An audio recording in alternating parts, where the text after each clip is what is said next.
Hello, hello, hello. Live chat. Hi, guys. Welcome back. We'll start with some chats and stuff to allow everyone to come in. I've missed you all. I hope you all are doing well. We are in a place called Acton, California. It's outside of Los Angeles. And the weather has been really nice this week. It was a little hot last week, but it's been really nice this week. Hi, Steven. I have been just, going through it. I think between the Mercury retrograde, which was not wonderful. That's the last time we were on. It was Mercury retrograde, and you guys could hardly hear me. Hi, Sydney. So I do want to. I was gonna try to do a video and upload it and stuff, and it's just been one of those couple of weeks where you just need to kind of practice some self-care stuff. Hi, Raven. So I did not do that. I don't remember if we got through chapter 20. I know we did not. We were going to kind of go over the whole first book, and we did not get to do that. And so I apologize. I decided just to kind of skip that, and we're going to just move on to the second book, which is The High Queen. And you all can tell me how the internet is doing now. I don't have my computer up to see how I'm doing. So if I'm, lagging or something, you guys need to let me know. If I'm buffering and all that stuff, let me know. And we can just keep our fingers crossed that it'll be okay. I am doing it inside and fairly close to the internet, which is like on the other side of this curtain, the little internet box we have. So let's hope, please, that it works fairly well. It's been a week. The landlady's requiring to snoop in my house Friday. Ugh. Yeah, I hate that. Ugh. Not fun. But on a good note, it is May, so wherever you are, hopefully the weather is getting a little better. We are moving towards the next Sabbath, which is Litha, or Midsummer. So that's good. Spring is here, and hopefully where you are, the weather is getting better. The weather here has been pretty nice. It's been warm. We went to the beach 2 days ago, and I have a bunch of pictures that I still have to finish editing and upload. 80 in Lansing. Yay! See? I always, when the spring hit, I always kind of felt a little bit better. You're able to get outside a little bit, put your feet in the ground, feel like you can kind of give some of the shit that you've been carrying around all winter into nature, right? I know I am. There's some things around here that I want to try to do a video on. I know I've said it, and we had a really hard time with the internet last time.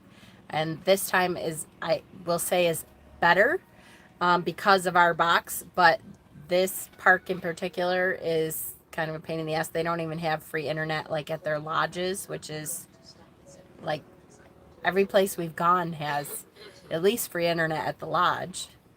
So that's kind of from here we go to Yosemite, the park right near Yosemite. So I'm really excited about that. I'm still going to try to do our weekly book clubs, but forgive me if we end up like going into Yosemite Park a lot. I may have to switch days or something if things go really crazy, but I think we'll be fine.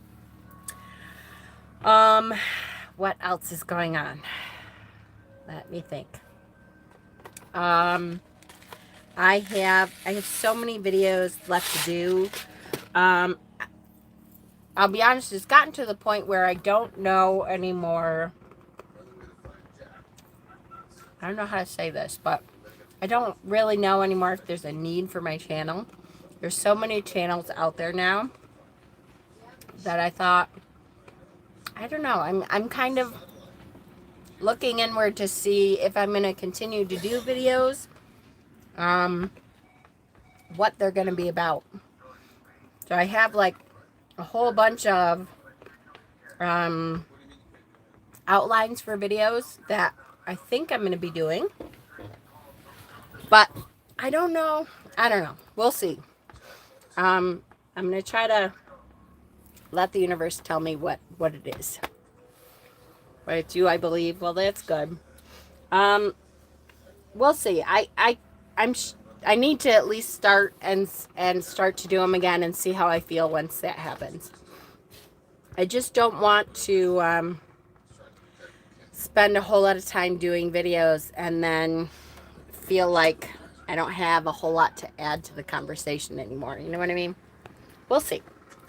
I'm not saying I won't. I'm just saying I'm kind of evaluating things lately as to where my place is and everything. So, as far as our book, we are reading Mists of Avalon. We finished book 1. Is there anything in book 1 that we did not go over? I was looking at my notes for chapter 20 to see, did we get through chapter 20? We talked about, because I don't remember, it's been a couple weeks. We talked about Vivian contemplating suicide. I know my video kept going in and out too.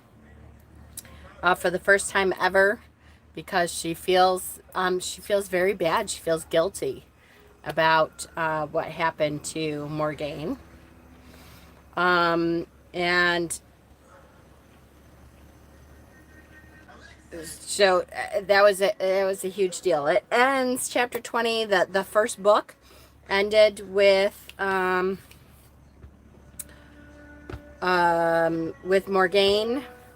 vowing never to tell Arthur that he has a son, and I'm saying nothing, but I'm sure we'll be talking about that. I agree, Stephen, and you know that I will want to talk to you about it because I trust your opinion. And I know you've been through some similar things before, because you've contemplating like ending your channel and stuff, and it's hard when you're like, I don't know where my place is. But you're right, we'll see. So it kind of ended with, we knew that she was going to Morgause, right? So then we get into book 2, which is the High Queen.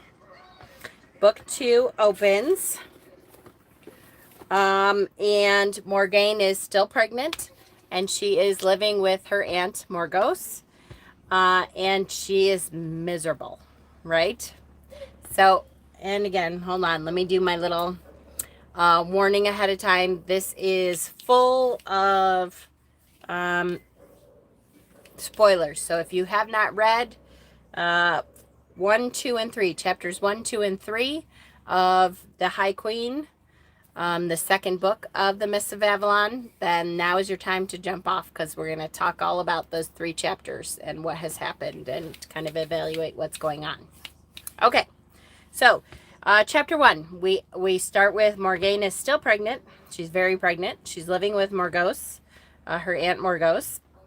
Her youngest nephew is it nephew? No, her youngest second cousin, I guess it would be, right? Is Gareth, and he's like playing around them, and she's sitting with the women, and they're spinning and all that kind of stuff. She's super uncomfortable. And those of you women who have ever been pregnant know the last month is like the worst. It's just awful. There's no comfortable position. You can't eat anything because you feel like the baby is like up, pushing your stomach up, and you have to pee all the time because it's, sitting right in your bladder, and it's, the end of pregnancy is definitely not a fun thing, for sure. Morgause is being very nice to her. She's really mothering her. She is making her feel as comfortable as she can. She says at one point, like, I wish she would weep because then I could comfort her, but She knows that she's been upset about things and she keeps kind of putting it off. She calls her Lenavin twice, at least twice. So in looking that up, I wanted to look it up, and it's kind of a Celtic girl's name. Obviously, Morgause is using it as a term of endearment, but it is a Celtic girl's name, Lenavin. And she kind of uses it as a term of endearment for her niece. Morgause speaks of allowing a pregnant woman to eat what she wants to eat. And I did want to talk about that for a moment because, again, I don't know, those of you who have never been pregnant may not understand, but the baby does. And this is so true. And I found this to be true for myself. And I remember my grandmother talking about eating weird things too. The baby does sometimes direct a pregnant woman to eat stuff that is not even food, and that contains minerals or vitamins or something that the baby needs. So that, to me, that is very true. Hi, Fatima. No, I've never been pregnant. I would hope not. But I remember my grandmother saying that she ate ashes out of ashtrays, and I've heard a lot of pregnant women say they craved the burnt ends of matchsticks, and that is because certain minerals are in ashes that the baby needed and was craving. For Morgause, she talks about eating the whitening clay for whitening the milk, which is like kaolin clay kind of thing. There's quite a few weird kind of things that we hear. They talk about giving Morgane a raw liver slice and having her kind of drink the blood from the raw liver slice, which sounds gross, right? But that's about iron. So she needed some iron to boost up probably her red blood cells before she gave birth and lost a lot of that red blood cells. Most women are anemic after giving birth.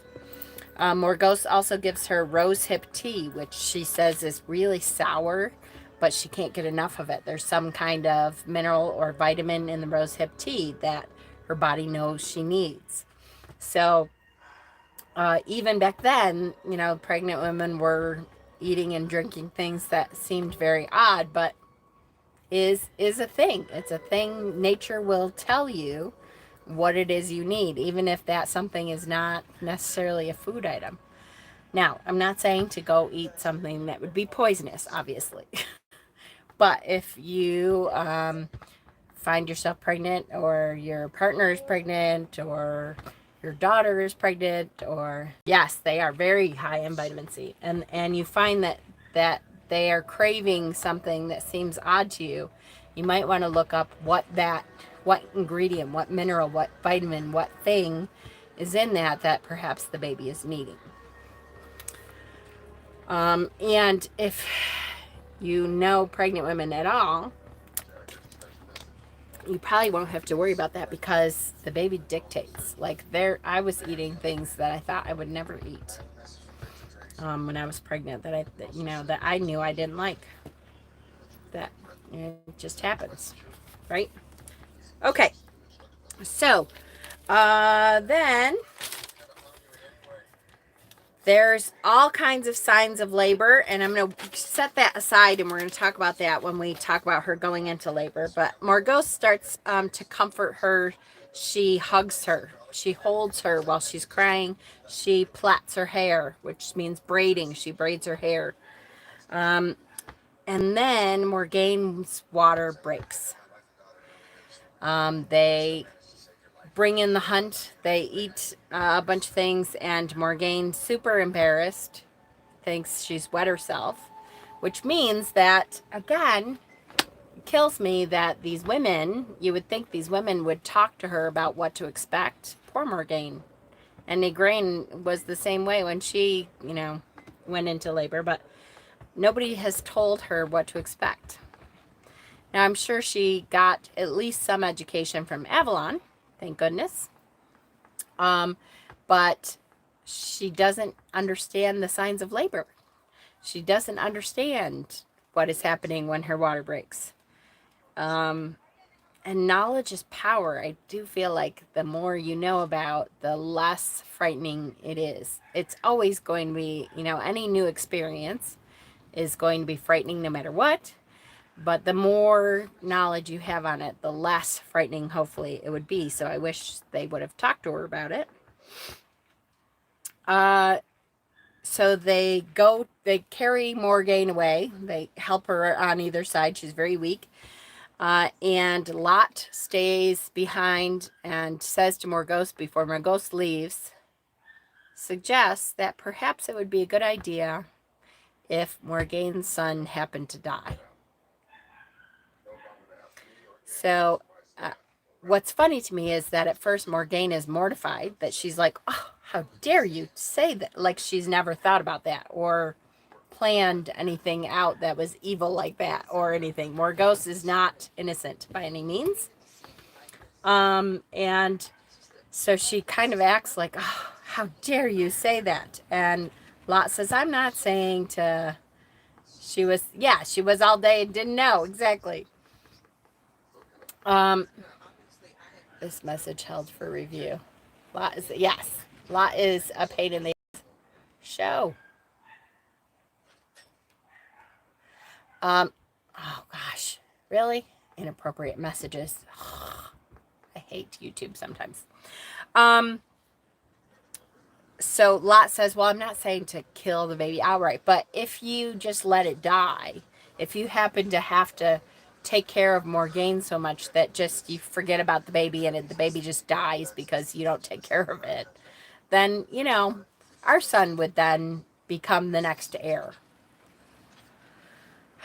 Lot and Morgause are a good pair because they're both kind of manipulative and overly power hungry, and we'll find out more as we go through, but I know we have talked about Morgause before being kind of sneaky and manipulative and that kind of thing, and this is yet another example of that. So Morgause goes to help Morgaine with the labor, and we see how labor is in this time period. There is straw put down on the floor, which is probably a good thing. Morgause specifically tells her women in waiting there to unbind her hair so that her hair isn't braided, and to put her in some kind of shift or the underdressing that is really loose. There's no like gathering or restriction to that dress. Very smart. Again, pregnant women get very irritable and need to be able to move around and stuff. So if you have your hair tight in something, every little thing, when you're in labor, every little thing seems like something huge. So the least stuff you have to worry about is good. So I totally right on with what Morgause says. They also bring a cat into the room, which I still have not investigated enough, but Morgause talks about, let's see if I can find it, talks about bringing the cat into the room on purpose.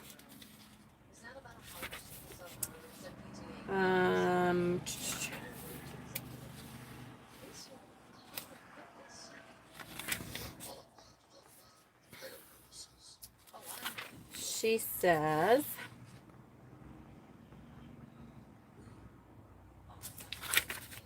no.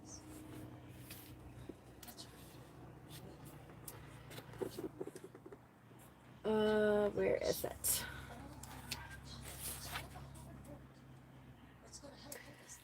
A cat? Yes, she is there, but why, Aunt? Morgaine says, why? Yes, cats purr while in labor. She says, because if you have ever seen a cat kittening, you know that the cat bears her children purring, not crying out in pain. And so perhaps her pleasure in bearing will help you feel the pains less.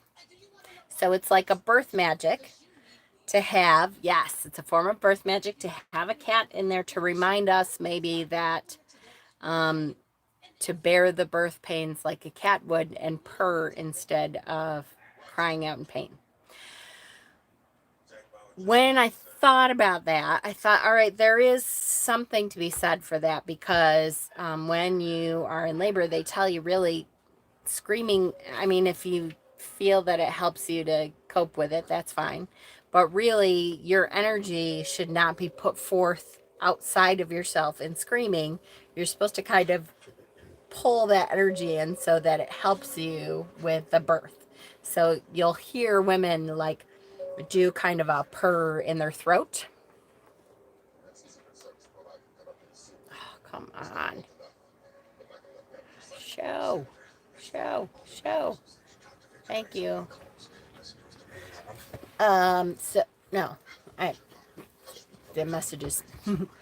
um, so you'll hear them kind of do almost a purr, like a groan in their throat, and so that is so that energy can be put forth better by helping to birth the baby rather than outwardly and screaming. So I can see where that is something that what may work. Morgos encourages walking. That also still done today. The nurses in the hospital today will walk. Sorry, computer's possessed. That's okay. Will walk you and walk you and walk you and walk you until you feel like you can't walk anymore. And that is to encourage gravity to help bring that baby forth. And to keep you moving. And they also do that. They don't tell you this, but they also do that because they know that if you're still able to walk, that you're really not that close to being at the point of delivery. Because by the time when you are at that point, you're not walking around anymore. Once that process has begun, you're not going to be able to walk anymore. So they do keep you walking because they know then if you're still walking, then you're not all that close yet, usually, to actually birthing. So that is another thing that is just like today. They definitely make you do that too. So, signs of labor. Let's talk about the signs of labor. Morgane, poor little tiny, teeny Morgane. We know that Vivian had a horrible, horrible labor, right? And poor Tara lost a puppy because they forgot to walk her. Aww. Vivian, who is just like Morgane, that small body stature, that small, dark, fairy looking woman, had a horrible, horrible birth also. So here Morgane has a awful birth. She starts off with all of these in the very beginning of the chapter, all of these pains of labor. So if you guys remember any of the pains of labor, why don't you list some of the pains of labor? As I'm reading through, I thought, she's in labor and she has no idea. And that was true. She was in labor, had no idea. Nerd. So list some of the signs of labor that Morgane was going through that did not know, poor thing, that they were signs of labor. And there was many of them. As I went back and reread, I kept thinking, oh, there's a sign of labor. Oh, there's another sign of labor. There's another one. There's a whole bunch. That Morgos catches a little bit of them. But she should have caught more.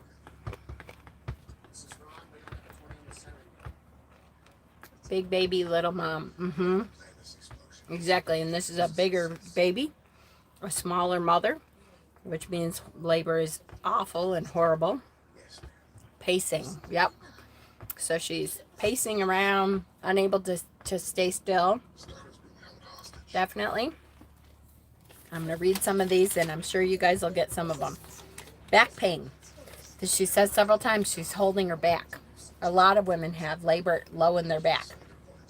And she says she has back pain, and then it seems like it kind of goes away. And then she says she has back pain again. Then it kind of goes away. So back pain in cycles. As the labor progresses, she has more and more back pain, and it keeps coming back and then going away and coming back and going away. So she is in active labor probably and not knowing about it. Antsy, yes, definitely. Irritability.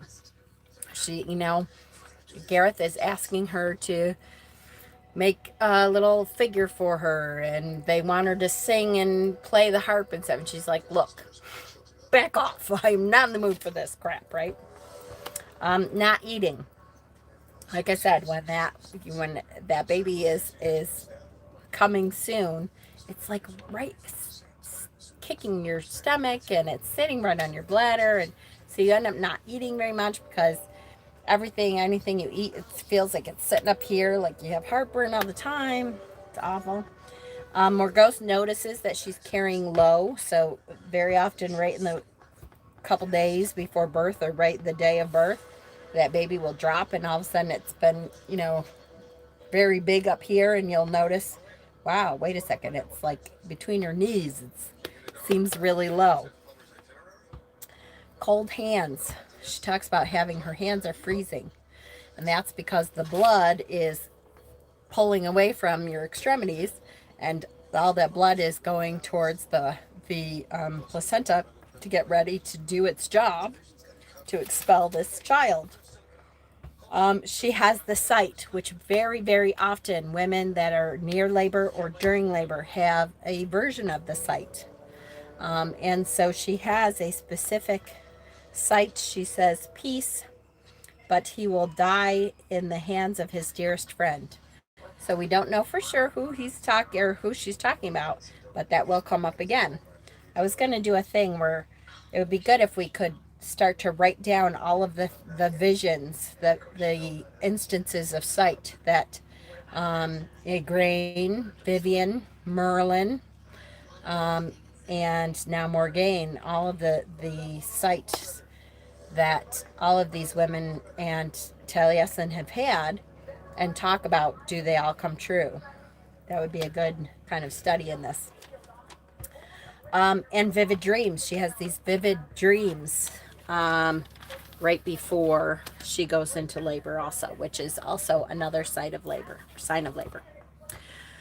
Okay, so she goes through this horrible labor. She is retching. She is pacing. She is screaming in pain. And it's goes throughout. So it starts somewhere around dinner time where it's really, her water breaks. She goes all the way past noon the next day. So she is just dying, going through this awful, horrible labor. And Margot starts to think she might not make it anyways. So she does start to think, well, I guess I'll be happy if she makes it through her labor, much less this baby. Thank you. Hi, Kim. Much less the baby. But, I guess I'll be happy if Morgaine even makes it through this. And she keeps thinking, I don't know if she's going to make it through this. Margot says it's worse than any labor she ever had. So it's a horrible labor.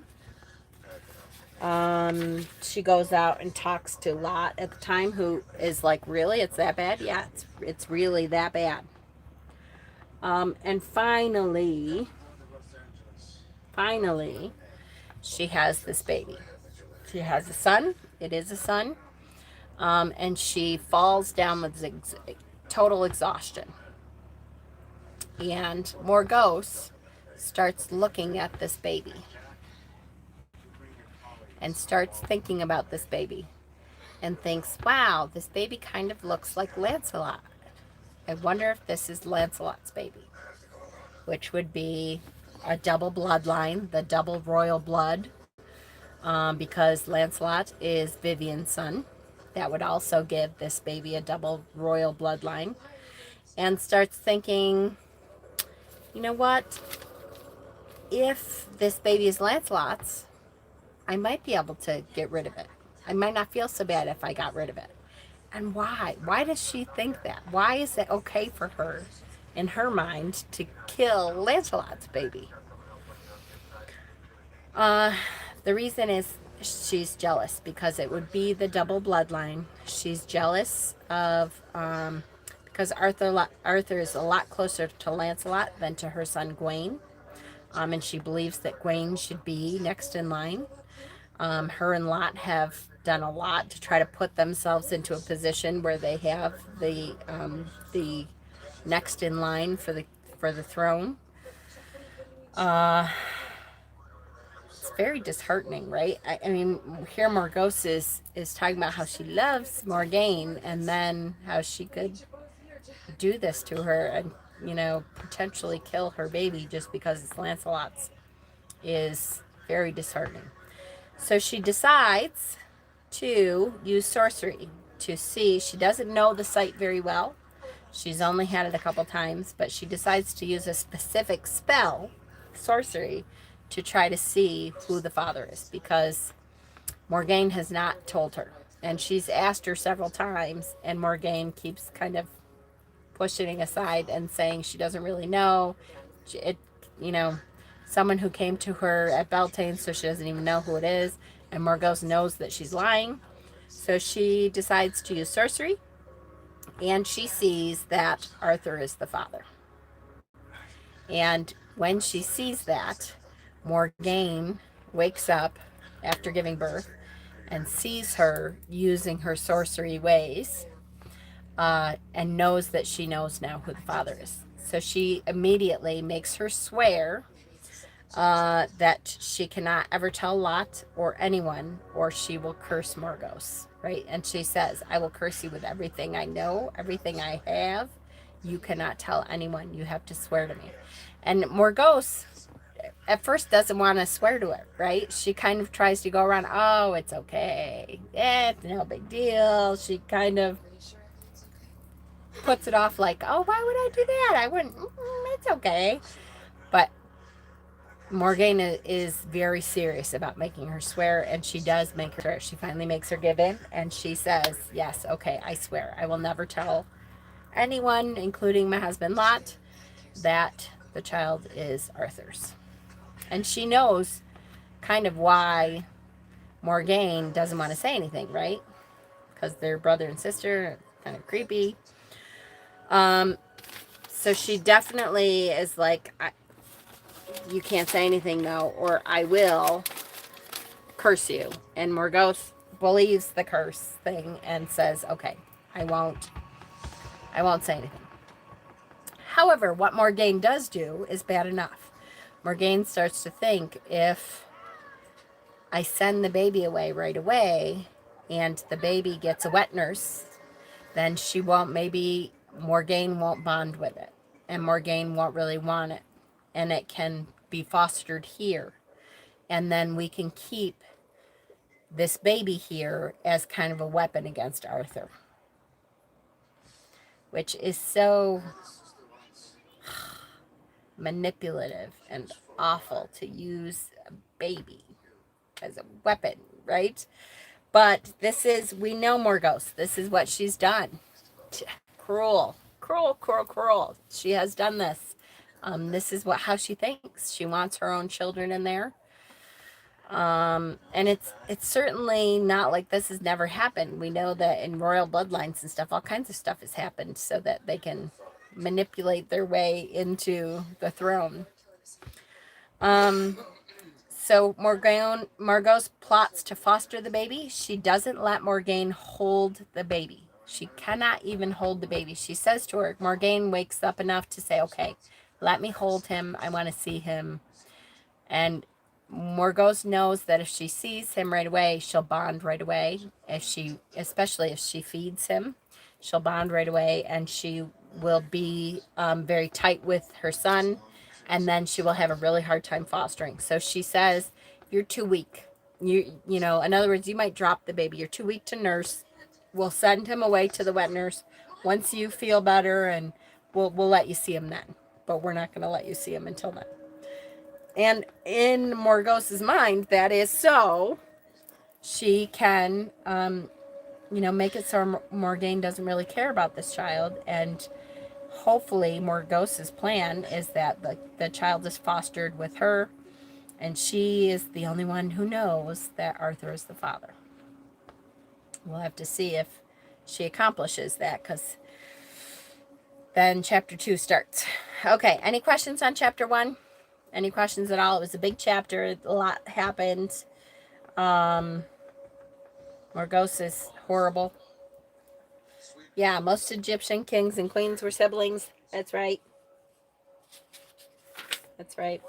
The other thing that I did not mention is that while Morgaine was in this horrible labor, she did call out for her mother, which is um, surprising since she didn't, she doesn't have a whole lot of love for her mother because her mother kind of cast her aside for Uther. But it's funny that nature, it's in everybody's nature to kind of call out for their mother when they're in pain or horrible circumstances. And we will find out later, I think in chapter 3, that Igraine hears her, right? So, okay, so chapter 2. Chapter 2 starts, we start seeing Guinevere. Guinevere, we learn Igraine heard her daughter Morgaine call out for her. But we'll talk about that when we get to chapter 3 here. Chapter 2 is all about Guinevere. Guinevere, we find out, is... this part always kills me because I hate Guinevere. She's weak and I just can't stand her. She hates the outdoors. So the first thing we learn is that Guinevere hates the outdoors. Yes, she's wimpy, weak. She has panic attacks at the thought of being outside. She would much rather be indoors. She doesn't even like going out into the garden, but because the garden is completely surrounded by the walls of her castle, her father's castle, she's like, okay, I guess I can live with a little bit of outdoors in this garden here because I'm completely safe and surrounded. But so she has anxiety and panic attacks at the thought of going outside.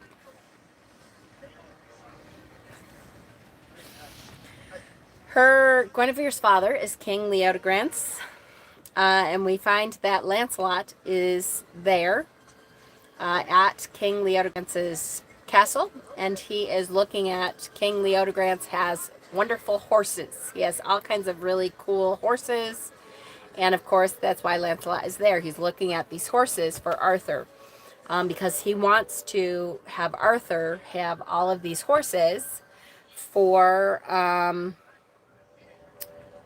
don't understand why I am not allowed to show these messages. It's so weird.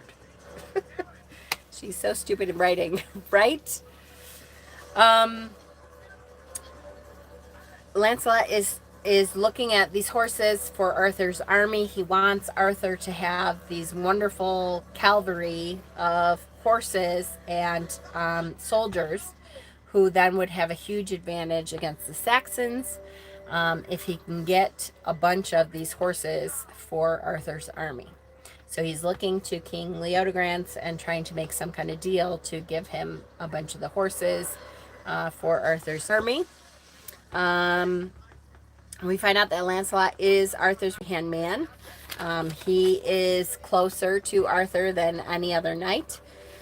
Guinevere and Lancelot are kind of infatuated with each other. Wish he would give her to Lance. I know, me too.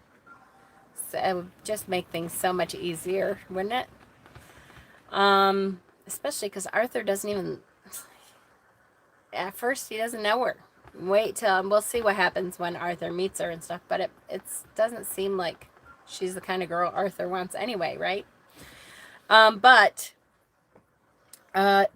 Guinevere's infatuated with Lancelot, and she kind of looks out the window and she is looking at his physique, and he seems very nice to her, and she's infatuated. And Lancelot is a little infatuated with her also.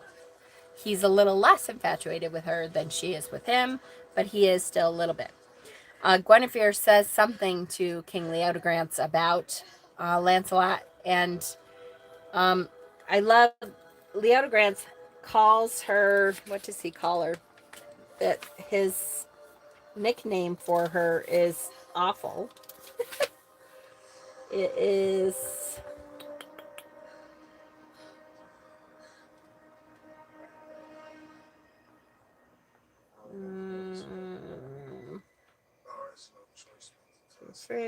you're afraid of everything. Featherhead, my pretty little featherhead, featherbrained, yes. My pretty little featherhead. So Guinevere is kind of stupid. She is not very worldly. She's afraid of the outside. And this whole chapter really is to make her look like the scared little twit that she is, which is just nauseatingly annoying to me. But we see that Guinevere's father is like, hell no, you're not marrying Lancelot. And King Leodegrance, his plan is to marry her off to Arthur. As a matter of fact, for the horses. The exchange is, I'll give you a bunch of horses for your army. Right? She would make the worst queen. She's so, ugh. Oh, it's just awful. But the whole deal is that Leodegrance thinks, okay, I'll get a really good match for Guinevere, and she'll be queen, and she'll get to be high queen, and I will then give Arthur all these horses. Okay, so that's basically chapter 2. Chapter 3 then starts, we see Igraine. Igraine still, after years, has a touch of the sight. And we see she has a touch of the sight because a couple of times she heard Morgaine calling out to her. And we know it was during pregnancy. Igraine at first does not know that, and then something clicks and she realizes that it may have been during pregnancy, and she thinks, I wonder if she has, born a child. And so she still has a touch of the sight, even though she has pushed away all of that. She is living in the nunnery. She is completely faithful. Igraine gets visitors to the convent. And who are the visitors that Igraine gets?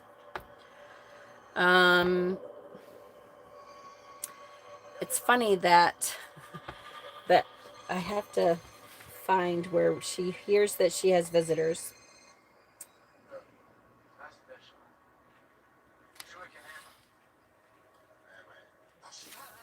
Because I thought, oh, give me a break.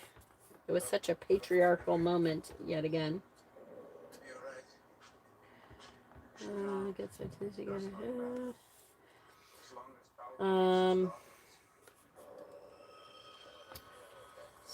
a step behind her. Lady, there are visitors for you in the outer room. Did I miss any comment? Arthur and Merlin. Yep. Arthur and Merlin. And an archbishop. One of them is a churchman, the archbishop himself. Igraine puts aside her embroidery. And she says, why does the archbishop of all men living wish to see me? I don't know. That's how it is. Whatever. She said, who are the others? And she said, lady, I do not know, but I do know that the Mother Superior wanted to forbid one of them because her eyes grew wide. He's a wizard and a sorcerer. So she said, and a druid. Igraine rose. It is the Merlin of Britain, for he is my father, and he is no wizard child, but a scholar trained in the crafts of the wise. Even the church fathers say that the Druids are good and noble men, and worship with them in harmony, since they acknowledge God in all things, and Christ as one of the many prophets of God. And how nice that is that they do that. However, it struck me once again as funny that the church is able to treat Druid men okay because they're men, but a woman who believes the same thing that the Druids believe is a sorcerer and a witch. So once again, the patriarchy of the Catholic society at that time rears its ugly head, and we see that they have no use for women, but even Druids are better than women. Right? Yet again. Yes, so the visitors are Merlin, Gwydion, or Arthur, and also Archbishop Patricus of Glastonbury. And if you look deeper into this, I believe they are putting a parallel for St. Patrick. I believe that this is supposed to be St. Patrick, that when Marion Bradley wrote this, that she meant for people to draw the parallel to St. Patrick of the time. And when you hear what Archbishop Patricus starts talking about, you can see the similarities between St. Patrick and him. So they are there to talk to Igraine about fetching Arthur's bride, Guinevere. I will say there's a great exchange between, there's a couple great exchanges in here between Patricus and Taliesin and the Merlin about religion itself. Can't have the little woman getting above herself. Exactly. Oh, it kills me. How dare Mother Superior forbid letters from sister? Yes. Oh, I hated that part too. Yeah. Yeah. How you can't have that because she's from that evil place. There's some great exchanges here between Taliesin, Merlin, and Patricus. Really great exchanges. I think I believe I marked one of these.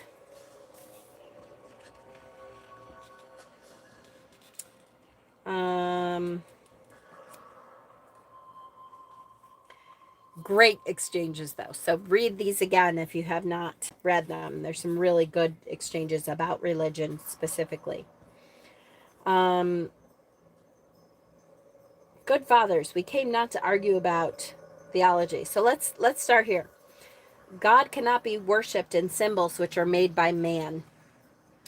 And that is, the Archbishop says that. And the Merlin says, there you are in total agreement with me, my brother, said Merlin, for a part of the Druid wisdom lies in the saying that God, who is beyond all, cannot be worshipped in any dwelling made by human hands, but only under his own sky. And yet you build churches and deck them richly with gold and silver. Wherefore, then, is the evil in drinking from the sacred spring, which God has made and blessed with vision and healing? Because Patricus wants to close down the sacred well in Glastonbury, because that's a symbol of the devil there. But, you know, the gold and silver that they fill their churches with, that's not a symbol of the devil. That's what Taliesin is saying.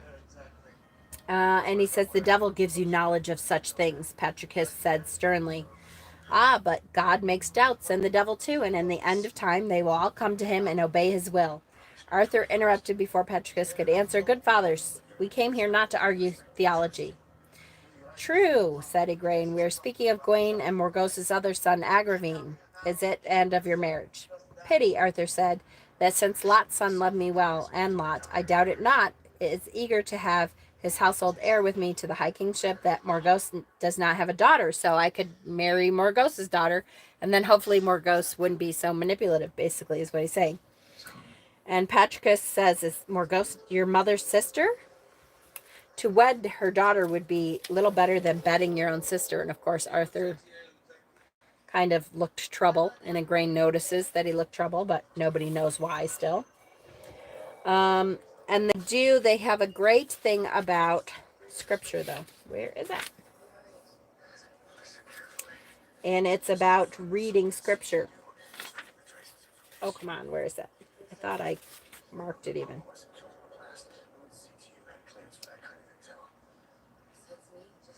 I thought I marked it, but I must not have. Basically, it is... Oh, here we go. Patricus is saying he doesn't want his people to read scripture, which is exactly what the Catholics still believe to this day. He says, Taliesin, the Merlin, said in a soft voice, why then you would be harsher than Christ himself? For he, I seem to remember, was greatly chided that he consorted with outcasts and sinners and even tax collectors and such ladies as the Magdalene, when they would have had him like a Nazarite, like John the Baptizer. And at last, even when he hung dying on his cross, he did promise the thief that same night he would join him in paradise. No. I think too many people presume to read the divine scriptures and fall into just such errors as this, says Patricus sternly.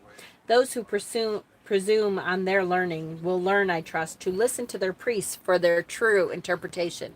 In other words, stupid people should not be reading the scriptures. They should look to their priests. We will interpret for them and tell them what to think about them, which the Catholic Church still believes. I think too many people presume. The Merlin smiled greatly. I cannot join you in that wish, brother. I am dedicated to the belief that it is God's will that all men should strive for wisdom in themselves, not to look to it from some other. And so, again, yet another tenet of the Catholic Church is that the stupid people cannot possibly read the scriptures on their own and divine them and interpret them correctly. And so in the Catholic Church, you don't even have Bibles. We have what's called pamphlets, psalmettes, which are little weekly booklets that we get that the priest has read the scripture and will tell you exactly what that scripture means, and you are not to read that scripture on your own because you might think it wrong. Missiles, yeah. But they are more stupid than some of the flock. Yep. Jesus would weep blood if Avalon is around to be. Yes. Yep. Absolutely.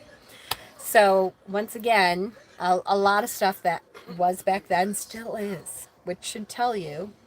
And again, I am not anti-Christian. I want to make sure I say that again. I'm not anti-Christian. I'm anti allowing people to get spirituality from what works for them. And the Catholic Church, unfortunately, is very big into not allowing people to get their spirituality from where they are and what works for them. So finally, to end this chapter, what ends up happening is they do finally talk about the fact that Arthur says, okay, I guess I will marry this Guinevere in order to get a bunch of these horses, which will help me in the end to if they were Jewish, it makes sense as the Torah is in Hebrew, right? Exactly. But it's been translated. We can read it. So the end of that whole chapter is he wants his mother, Igraine, to go and deliver his message to Guinevere, saying, okay, and to King Leodocrans, yes, I will marry your daughter in exchange for these horses. Let's make a deal. And so she says, okay, if the Mother Superior says I'm allowed to go, then I will go and be your messenger. And that is the end. Next week, we will go through 4 and 5, I think I said. I think that's enough. Yeah, chapters 4 and 5 for next week. And get into Guinevere even more. And we see Guinevere for the kind of woman she is. And there's a lot of people. I want you guys, in the meantime, when you're reading chapters 4 and 5, why don't you think of some of the celebrity status kind of people today that Guinevere reminds you of? Because I think of, there's quite a few that I think, it's just like celebrity kind of people today somewhat. There's quite a few that I think, oh, if they were alive back then, they would be the Guinevere types. Yes, that's exactly it, Michelle. Yes. Ding, ding, ding. See if you could think of any more. So chapters 4 and 5 next week. I'm not going to promise, but I am really going to try to at least do a couple of the videos that I have kind of outlined. And we'll see. It's Memorial Day weekend, so hopefully you guys can get somewhere and help to celebrate the people who have died in our country, in the United States, so that we might have our freedoms, as little as they seem to be lately. Yay! Yes. And in the meantime, we will see you next Wednesday. Yay! Same channel, same bat time. Love you guys. You guys be good, and have a great Memorial Day weekend. And we'll see you next time. Good night.